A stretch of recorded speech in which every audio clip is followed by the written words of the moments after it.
So then we begin our practices always with an invocation to the lineages.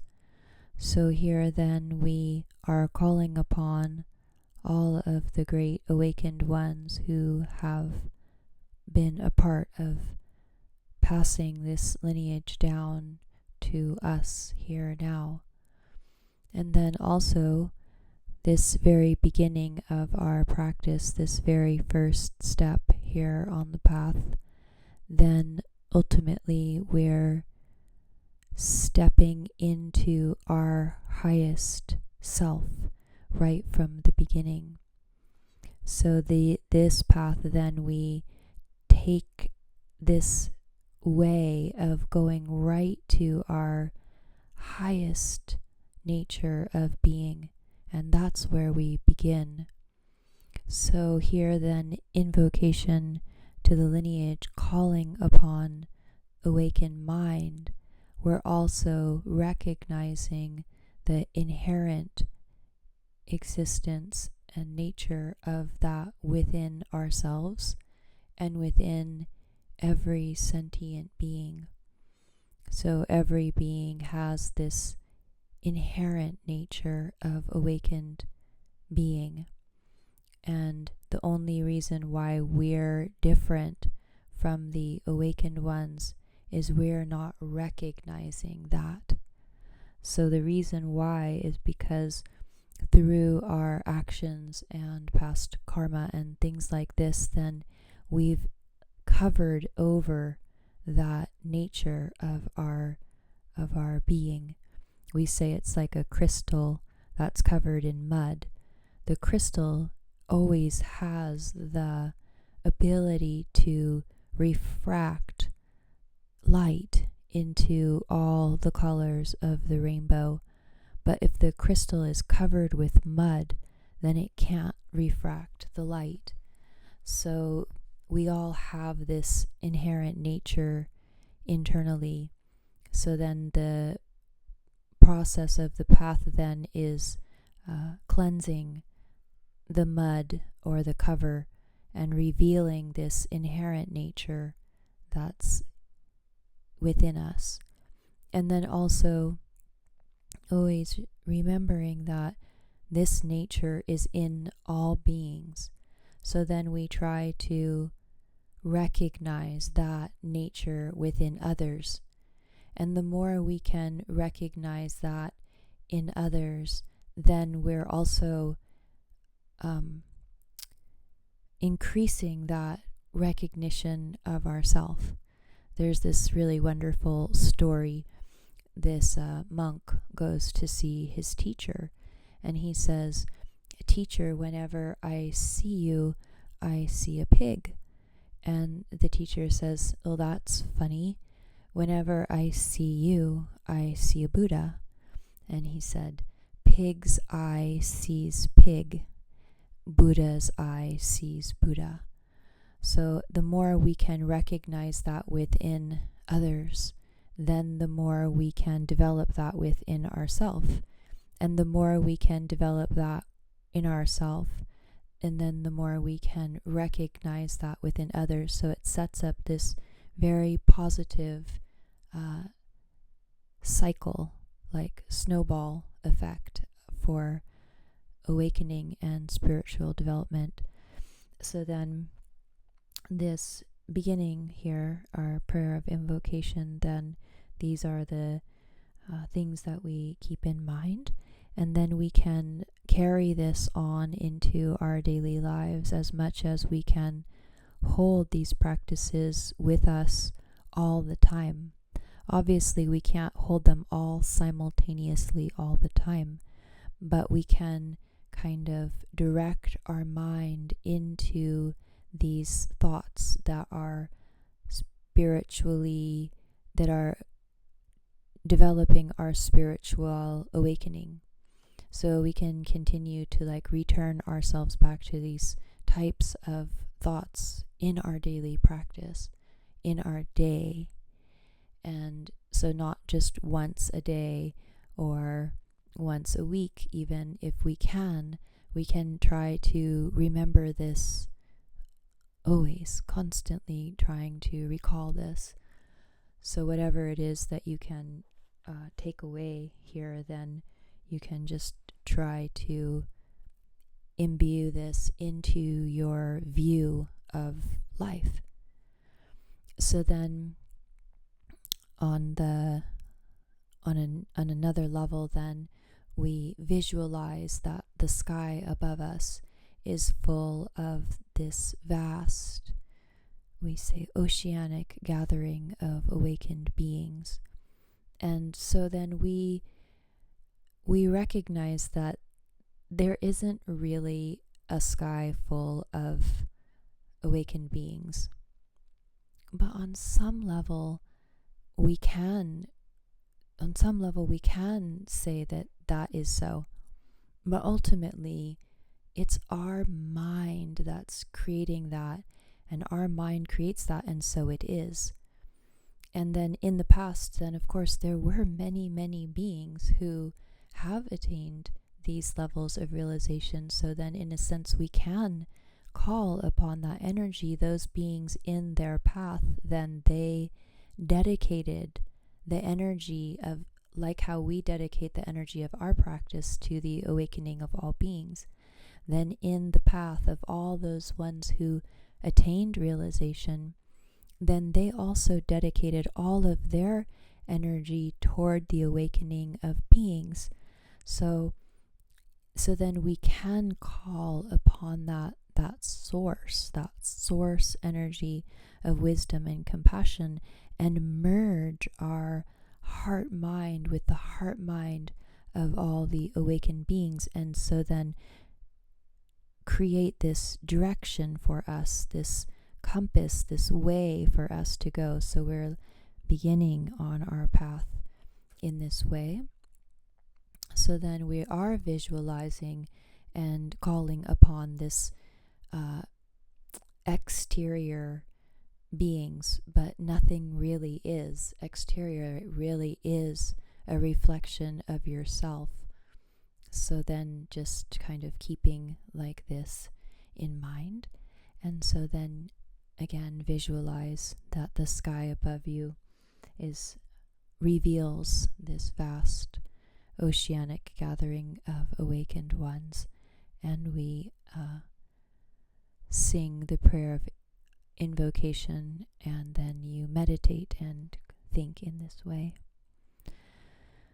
Ong Orjin Yoji Nu Chan Som Pe Mai Gesar Dom Pola Yan Sen Chogi Godune Pe Ma Chung Ne She Sudra Kordu Control Mampo Kor Keke Jesu Daduki Jinje Lo Chir Jesu So Guru Pema Sri Home.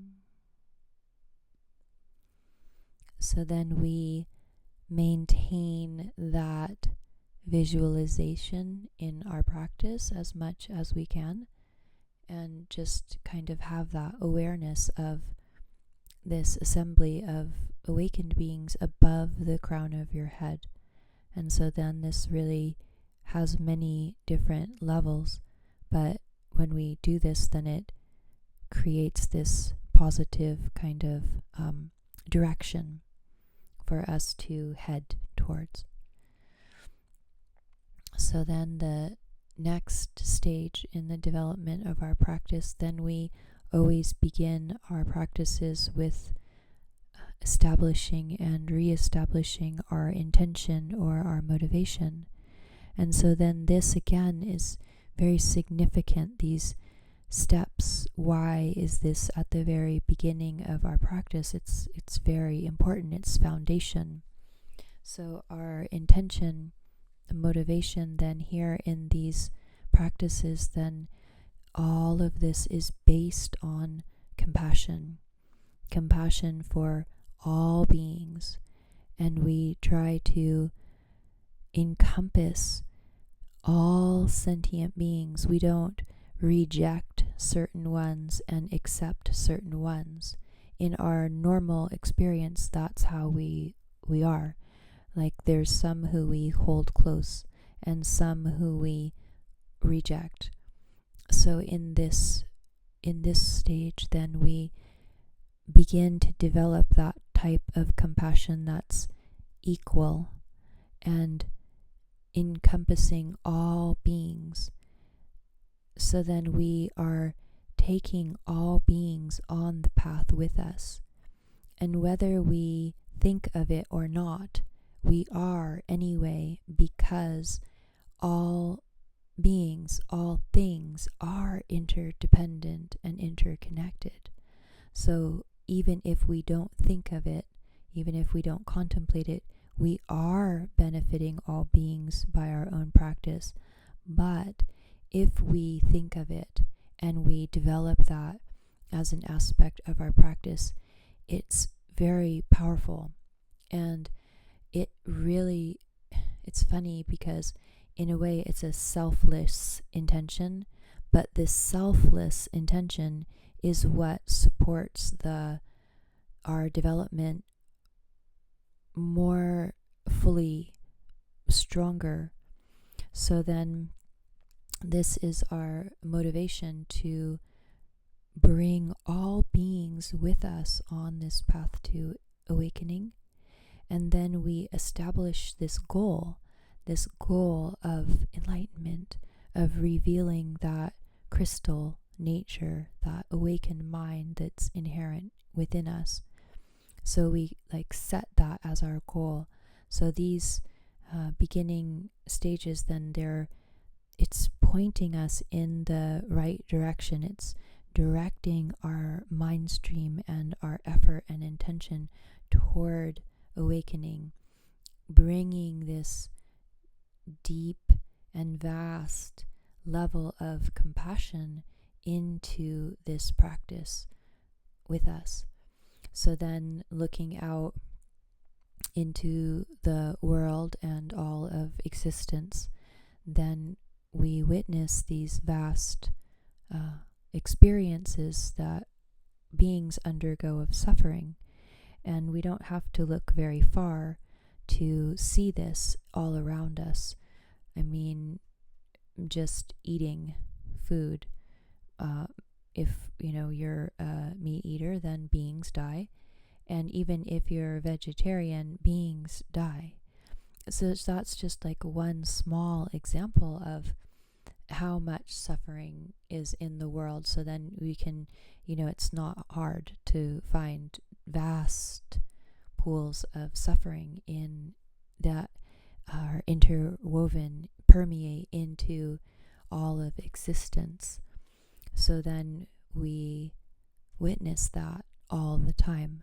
And so then this is a way for us to connect to that, in a sense, to not usually our nature or our habit is to reject that. You see something that's difficult, that has suffering, maybe somebody who's having a difficult experience living on the street or something like that. And so then we, kind of avert our eyes and walk away. But this is a way to not push that away. It's a way to hold that, to embrace that and draw that nearer to us, and not separate from the suffering. It gives us beings who are, most of us, I would say all of us here, have a natural empathy. We are very empathetic and naturally loving people. So then this gives us tools to be able to connect to that more, and instead of separating from suffering, to really be able to draw that in and be able to help in this way. So then, in a simple way, then our intention or our motivation is that we aspire to attain enlightenment, to recognize the nature of our own mind. And we do this with the intention to benefit all beings without exception. So this is a deep thoughts, deep concepts, and we only have an hour together in our Mondays. So, but this is another place. All of the different meditations here, so many, right, that we go through. So we can develop this in our own practice, like really spend time and think about that and contemplate that and really utilize these practices of compassion and this wishing to attain enlightenment for the benefit of all beings, and deepen that within us. And the more we ingrain that into the patterns of our mind stream, then the more that bears fruit to us and to others. So then we're beginning on this stages of the path, and you can see how this begins to work. So now we come to the main part of the practice. So again, meditation is a practice of mind. It's mental yoga. Like a physical yoga, we're using our body and putting the body in very specific postures and holding the body in these specific postures one pointedly. So mental yoga is similar. We're training the mind like physical yogas train the body. We're training the mind to be flexible, that we can like in a sense, bend it, or that it's flexible. We can place it in this position and hold it there, and we can move it here and hold it there, and it becomes flexible so that we can move it and have control over it, just like physical yoga. But this is yoga of mind. So physical yoga, then we have a body to base that on. Mental yoga, there is no thing. Mind has no substance. So then the way we develop this practice is the 3 doorways of body, speech, and mind. So to be able to work with the mind, then we begin with the body. And so then these 3 doorways of body, speech, and mind are all interconnected and affect each other. So then we begin with the aspect of body, because body is the most solid aspect, as opposed to mind, which has no form. There's nothing there that we can really hold onto or pin down in a way. So body, then in this lifetime, from our birth to our death, then we are bound. Consciousness, mind is bound to this body. And so then we can use this as our anchor, as the seat that we create for the mind to return to and rest into, and then we can begin to work with the mind.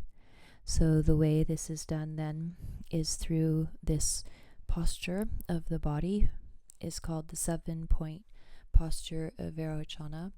And so then this posture is the classic posture of meditation.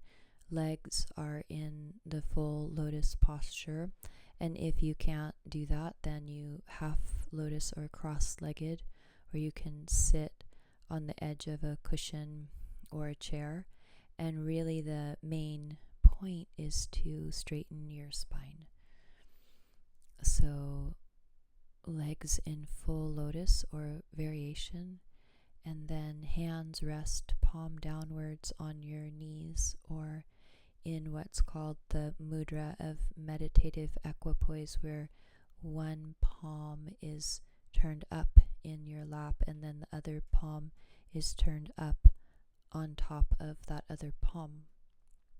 And you can join your thumbs together in the center if you wish, and it's hard to describe over the phone, but I think probably most of you are familiar with that mudra if you like, but in a simple way. And the way actually my teacher taught was this way of palms resting downward on your knees, and that's like a very relaxed posture. This hands resting palm down on your knees is specific to our lineage, and it's very like of ease. So then gently tuck your chin in toward your chest and lengthen the spine in the back of your neck. And so one of the main points of the posture is that we're aligning our body. And so first we align the physical spine. And so then when you tuck your chin in like that, you're trying to align your physical spine. And as we align our physical spine, then we're naturally aligning the subtle body central energy channel. And when we align the body properly in this posture, then this helps to create a condition in the body where the mind is naturally comes to rest. So gently tuck your chin in toward your chest and lengthen the spine in the back of your neck. And there's metaphors that's used, like they say, align your spine like a stack of golden coins or like an arrow.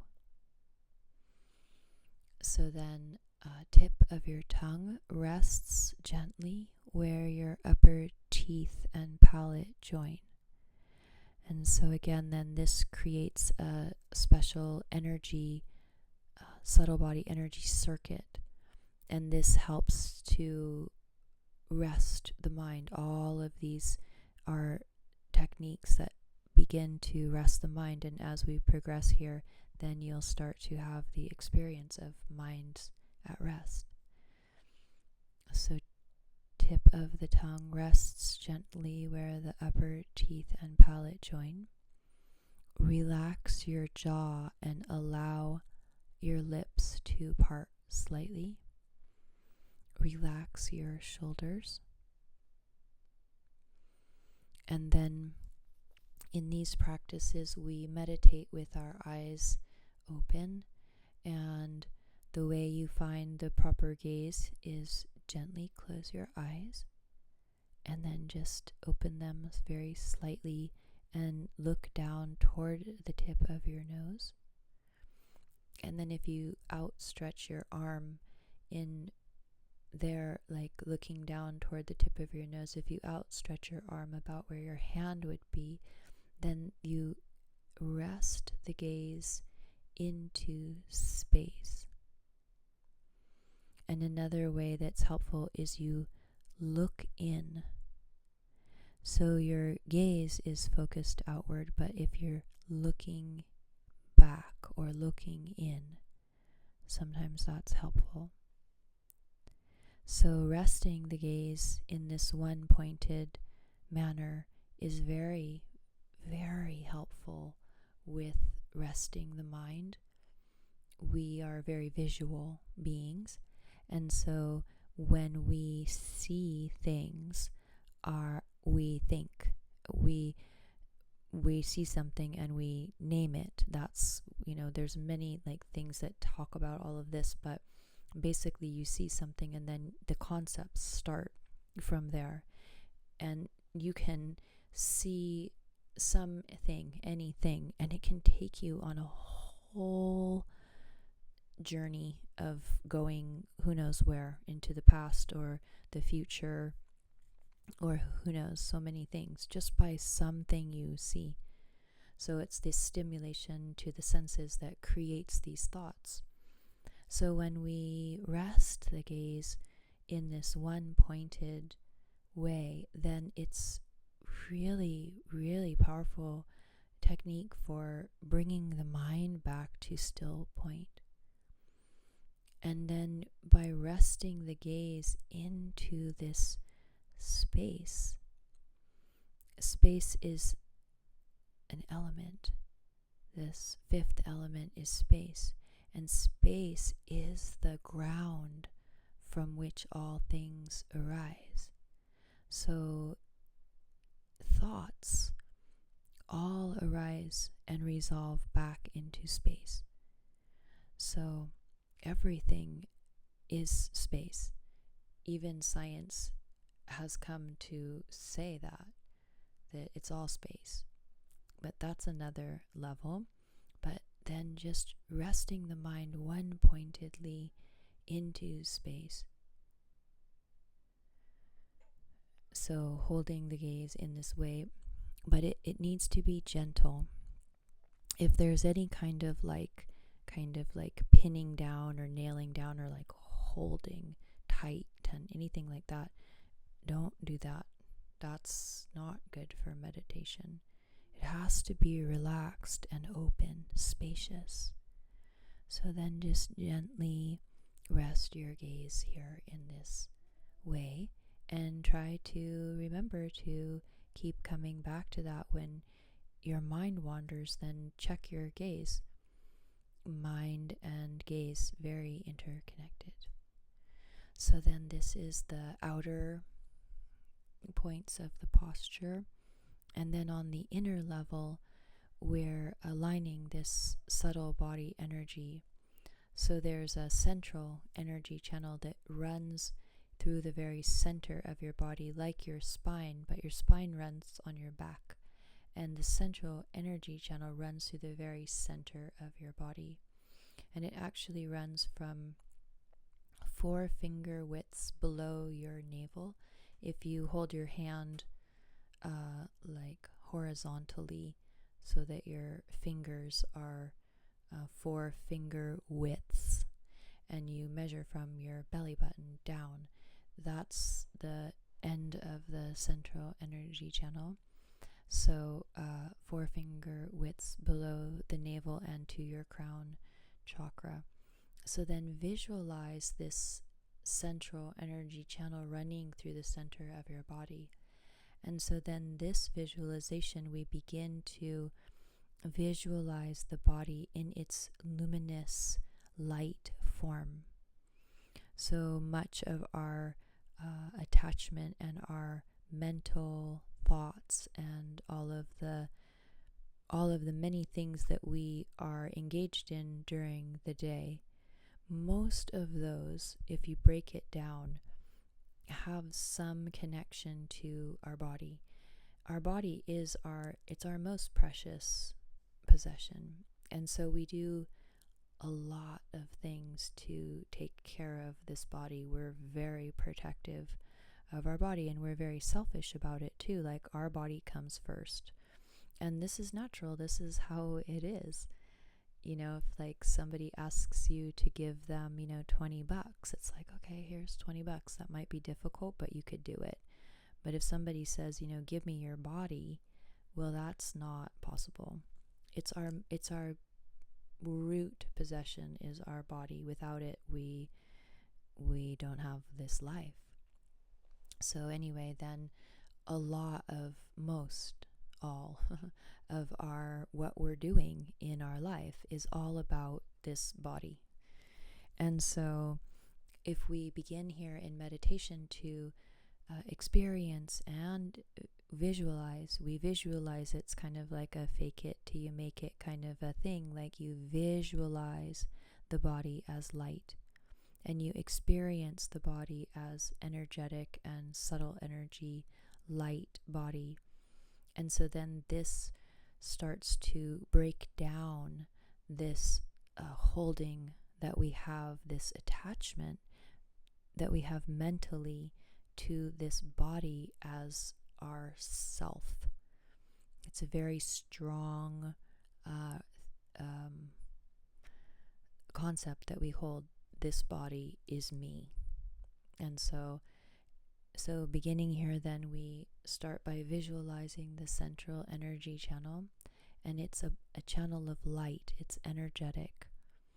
And then visualize your whole body as a body of light. And so we are visualizing it, but on another level, this is an aspect of our being, like the crystal is the nature of our awakened mind, but we don't experience that because it's clouded. So in a similar way, then our another level of our being really is this subtle body energy, but we are not familiar with that. So by visualizing it, then we begin to reveal that, and we begin to reduce the holding and the attachment that we have to this physical body. So then this outer level is the posture. And if there is a reason why you can't straighten your physical spine, then you just visualize it that way. So the outer level is the physical posture, and then on the inner level is this visualization where we're resting in this visualization or experience of our body as light. So holding our gaze into this space, and then experiencing our body as a body of light. So that's body. And so then this next doorway is speech. So in this practice, then speech is breath. So again, gently tuck your chin in toward your chest, lengthening the spine in the back of your neck. The tip of your tongue rests gently where your upper teeth and palate join. Relax your jaw and allow your lips to part slightly. So here in this practice, then, we breathe with our mouth, through our mouth. And again, this is another technique that helps to rest the mind. Our natural breathing through our nose, like the way our eyes, when they wander, they create thoughts, they stimulate thoughts. When we breathe through our natural way of breathing through our nose, it stimulates our thoughts. And it's a different channel when we breathe through our mouth. And this channel helps to calm the thoughts in the mind. So lips are slightly parted and breathing through the mouth. And so that's the outer level of the breath. And then on the inner level, when we draw in our breath, draw the breath in as light, as space, spaciousness. So drawing in your breath as light, spaciousness, drawing this into your body as light, and filling your body, permeating your body with this light and space. And then when you exhale gently through your mouth, then you just allow the breath to just merge back into this vast space. So doing this, then, drawing in the breath of light and spaciousness, and drawing this into your body of light and spaciousness, then this begins to dissolve these concepts that we hold of this body as separate. We begin to expand we begin to dissolve the boundaries of this inner self and this outer. So again, then drawing in this breath of space and light. And then we can use the breath to calm the mind in the same way that the gaze and then the breath also stimulates mind's thoughts. So if we're breathing really hard, like if we're agitated and angry, then our breath can get really agitated like that, and that will quicken and stimulate thoughts. That's a kind of, extreme example. But then on the other side, if we calm our breath and make it very subtle, gentle, then this has a profound calming effect on the mind. So again, when you're, maybe having a difficult time with meditation or with anything, you can come back to these practices of body, visualizing the body as light, helps to release and reduce that kind of clinging and attachment.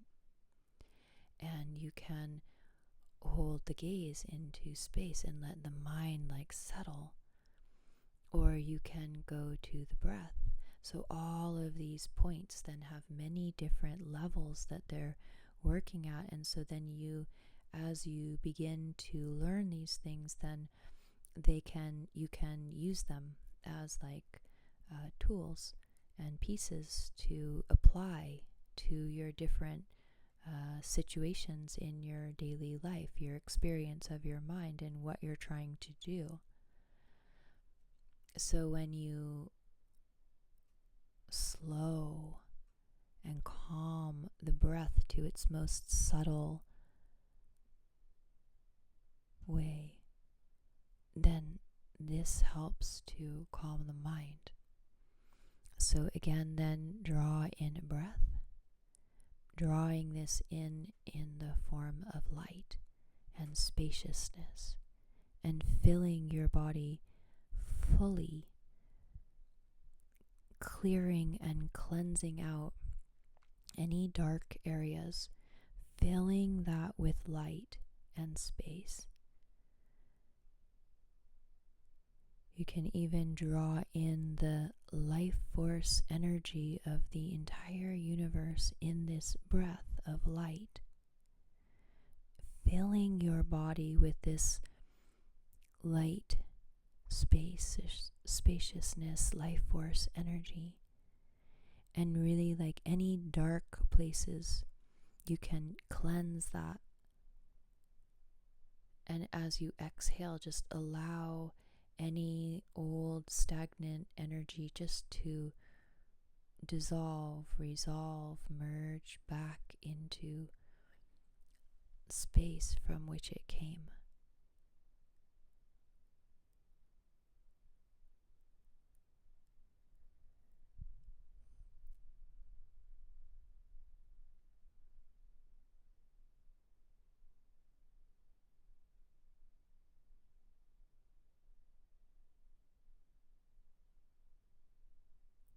So then we come to the practice of mind.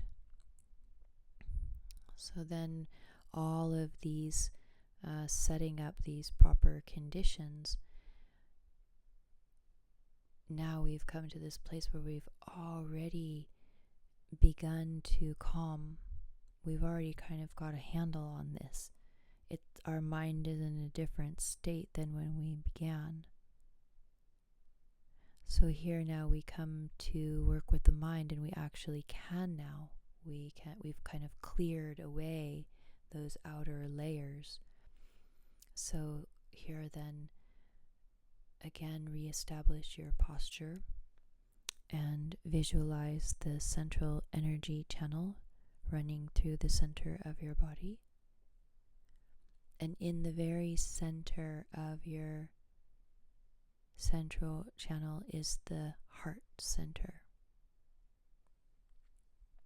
So, in the center of your heart center, visualize a small, luminous sphere of light, like a pearl, insubstantial, like a bubble or a rainbow.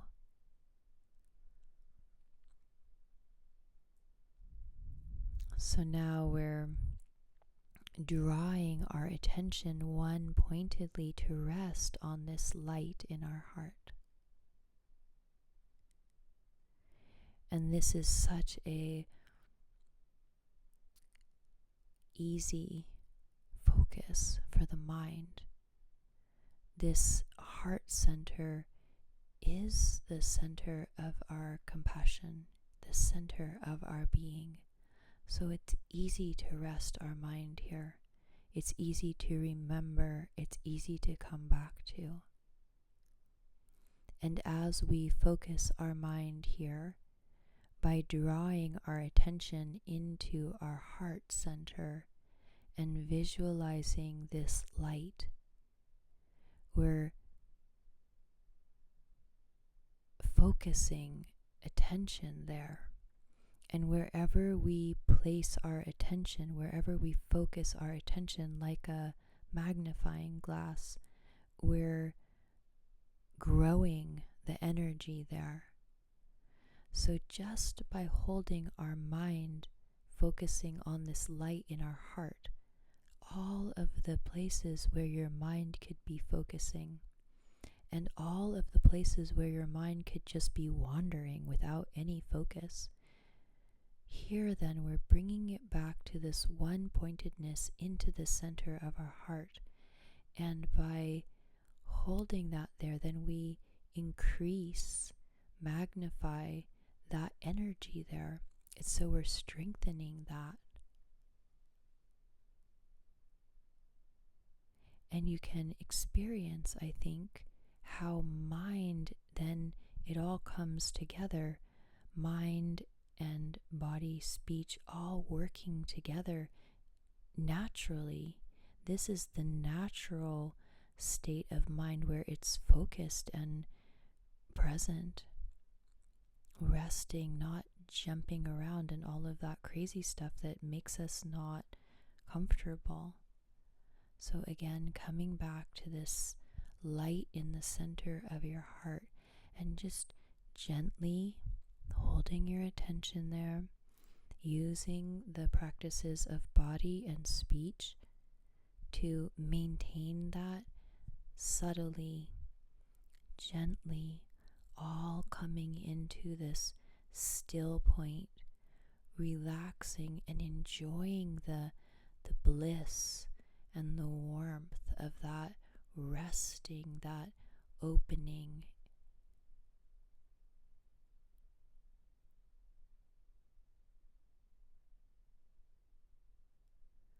So again, then focusing on this light in the center of your heart, and then you can make that more brilliant, warm, radiant, luminous.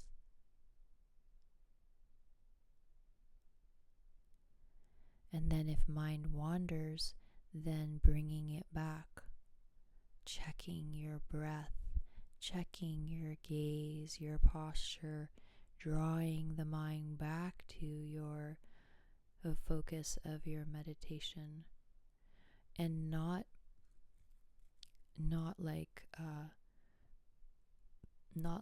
jumping, like, my mind wandered, whatever, it doesn't matter, just come back, just stay with the calmness of it, with the subtle aspect of your breath and all of those things together. It doesn't matter that it wandered, it matters that it comes back. The mind wanders. We've become proficient at mind wandering. It's not just going to stop wandering. And it's not about that it's going to wander. It is going to wander. It's about bringing it back. And so then this focusing on the light in your heart with all these proper interconnected body, speech, and mind practices, then it's very effective to be able to bring the mind back to this light in the center of your heart.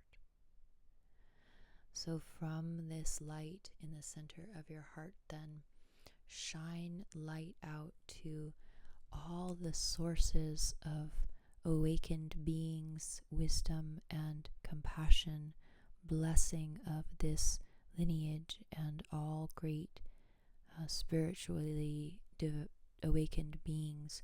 Send light out to all those sources of wisdom and compassion. Send light out to all the universe and all the elemental energies. So here we're beginning just by drawing in all the positive qualities.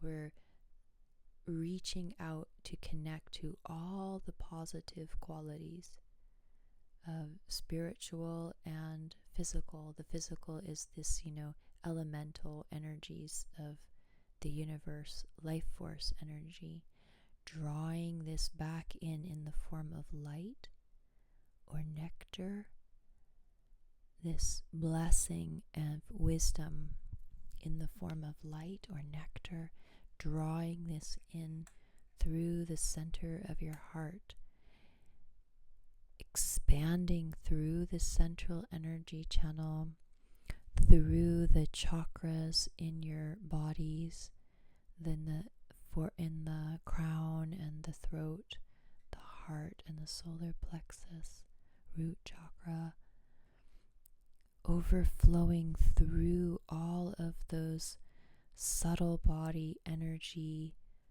channels, or you could think of it as arteries and veins and capillaries of the subtle body energy. So drawing in this all positive qualities and clearing out your whole subtle body energy channels, imbuing this light, this nectar of wisdom and blessing, and restoring and rebalancing and cleansing all of your subtle energy. And then each channel ends in a pore of our skin, so until it overflows through your every pore. And if there's areas that have any darkness or any disease, then you can specifically focus this light in that area. So you're not reifying the physical, whatever it is, you're cleansing it with this light of blessing. You're exchanging your mental concepts of whatever it is that's has any kind of disease. And the way our mental mind, we recreate that again and again. So this way we're recreating it into this light of blessing, of wisdom and compassion of all the awakened ones, the life force and elemental energies, positive qualities of the whole universe, drawing that in and cleansing our being with that until it overflows through our every pore. And then if you need to kind of revitalize that visualization, then you come back to your heart center and shine that light out again and draw in all of that energy and blessing, drawing that in the form of light or nectar and through your whole system through the pores. So then now experiencing how this is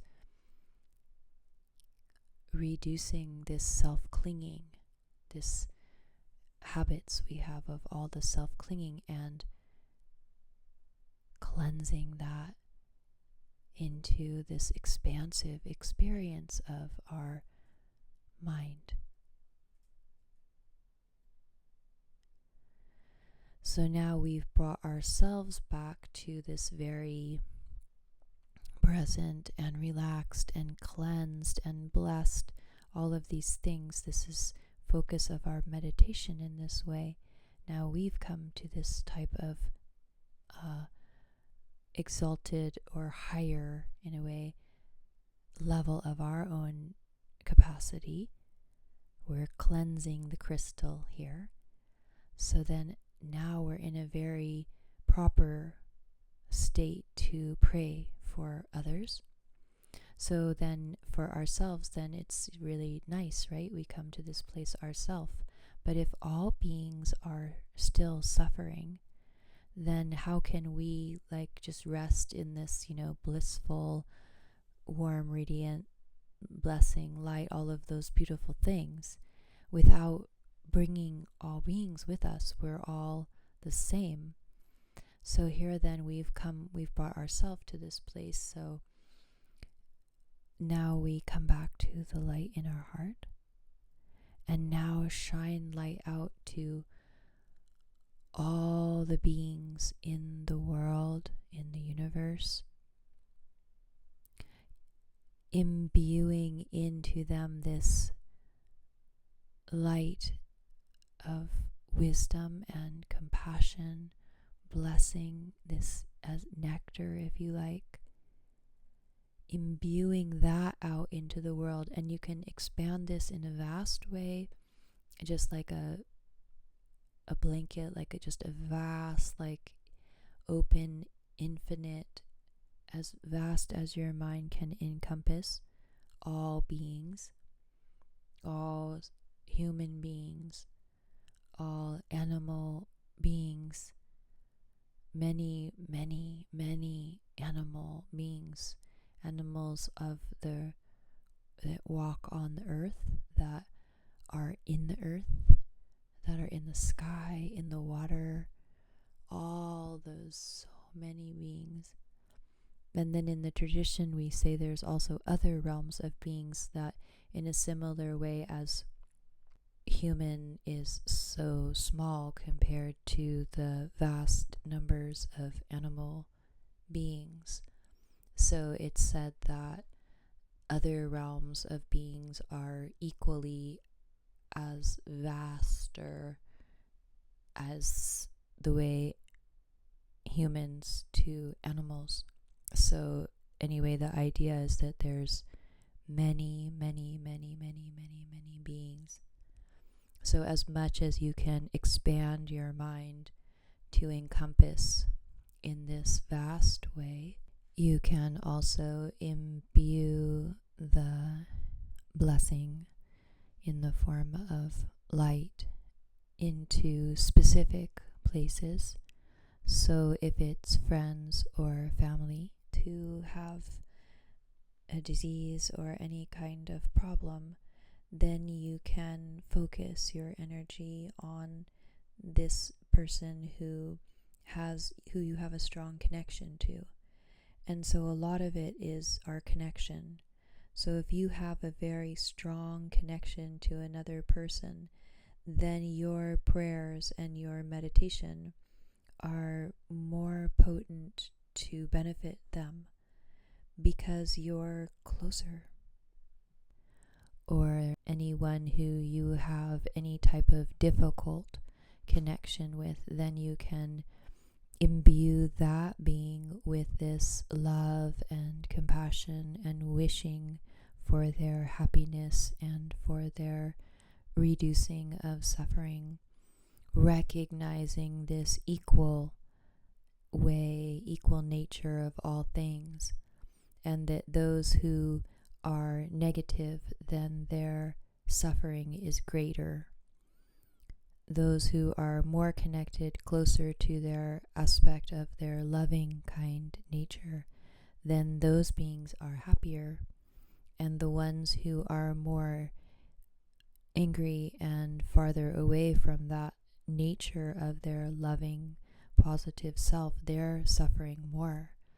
So we can imbue this into those beings, and then this changes our relationship with that person when we are actually in their presence, because we've developed this level of understanding and compassion. And we can also imbue this blessing, this love, light, nectar into any area or anything that you have a connection to. Like when we watch the news or whatever comes to us of negative news. So many negative stories we hear of suffering and all kinds of terrible things that happen in the world.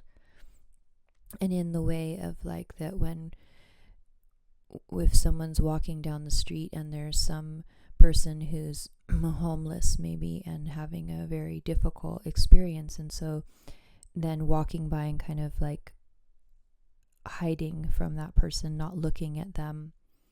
In this way, then, instead of that, we're intentionally imbuing this love and energy into these types of situations. So it really creates this connection instead of this isolation and disassociation.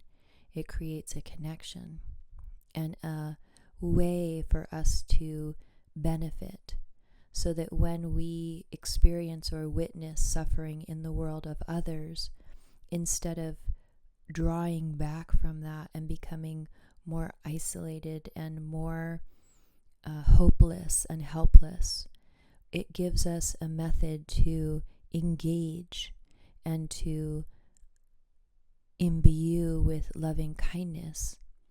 And then not only does this benefit beings and the world in a general way, but it benefits ourself, because it changes the way that we relate to the world and uplifts through the suffering, we're developing our compassion.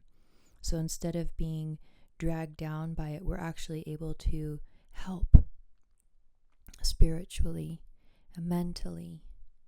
And so then this creates, again, another cycle of positive energy and uplifting.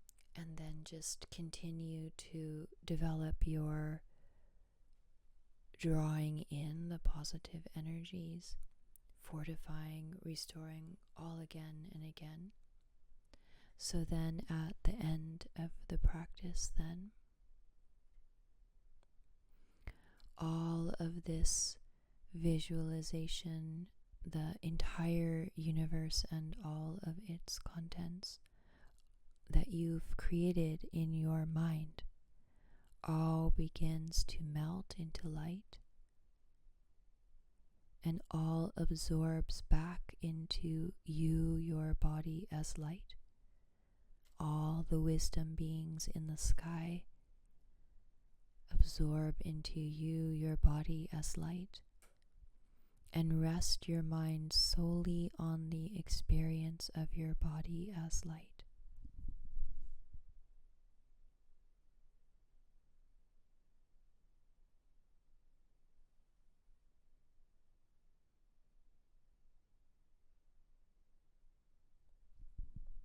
And then this too begins to melt, your body of light begins to melt into the central energy channel. And then from the root and crown, the channel dissolves into the center of your heart. And rest your mind solely on the experience of this light in the center of your heart.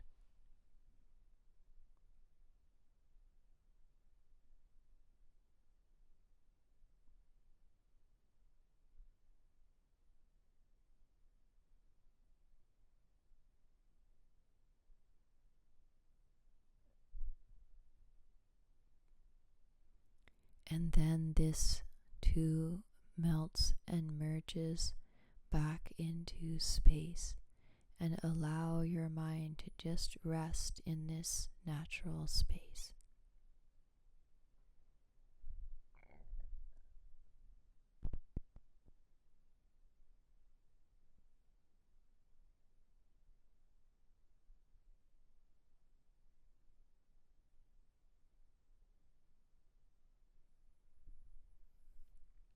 And then you reappear and try to maintain the experience of your body as light. So then the last stage or step on the path, then we always end our practices with the prayer of dedication. So I'll read to us the prayer of dedication. Thus, by all the positive actions accumulated throughout the 3 times and the 10 directions, may the pain of every being be completely cleared away. In an aeon of famine, may I myself change into food and drink. May the hungry find food vital and nutritious. May the thirsty find water pure and forever abundant. May I become the doctor and the nurse and the medicine for all sick beings in the world until everyone is healed. May every disease in the world never occur again. May the blind see forms and the deaf hear sounds. May I become an inexhaustible treasure for those who are poor and destitute. May the naked find clothing and the homeless find shelter. May I be a clean, comfortable bed to rest upon, free from fear or harm. May I be a protector for those without one. May the powerless find power, and may those bound be freed. May those with little splendor come to be endowed with majesty, and those whose bodies are worn with toil find magnificent and noble forms. May the lowly obtain grandeur, and the proud be humbled, and may people think of benefiting one another. May those weak with sorrow find joy, the forlorn find hope, constant happiness and prosperity. May no one ever be afraid or belittled. May no one's mind ever be depressed. May I turn into all things anyone could need. May I be a lamp for those desiring light. May I become a boat, a bridge, and a guide for all travelers on the way. May those feeble with cold find warmth, and may those oppressed by heat be cooled. May harvests be rich and bountiful, and animals be free from the fear of being eaten. May all beings be without want for wealth, and without it being a source of dispute or harm, may they always prosper. Just like space and the elements, may I always support the life of all boundless creatures. For as long as sentient beings remain, until then may I too abide to dispel the pain in the world. May the suffering of beings ripen solely upon myself. I value all beings as equal to myself. I offer myself for all. By this generosity, may negativity be transformed into love, compassion, and kindness. May all negativity, the effects of harmful actions, be purified, and may beings think of benefiting one another, stirring the realms from their depths. And then I close with this prayer called the Barched Lomsal, and it's a prayer that my teacher sang at the end of our every practice and ceremony. And this prayer is revealed specifically for us in this time, and it is said to protect us until we recognize our mind's awakened nature. Dusan Sangye Guru Rinpo Che Ngodru Kon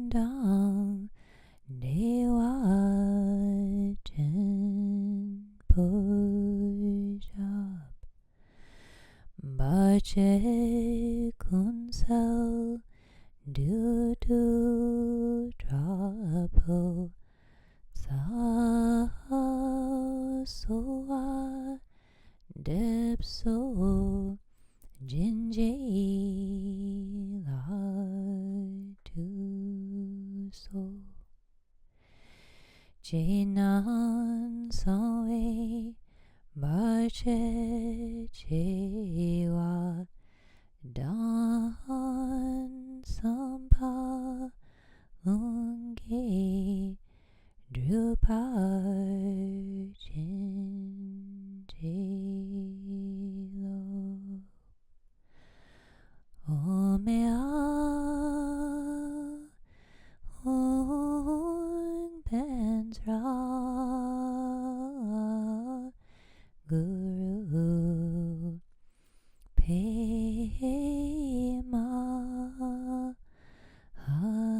hasidi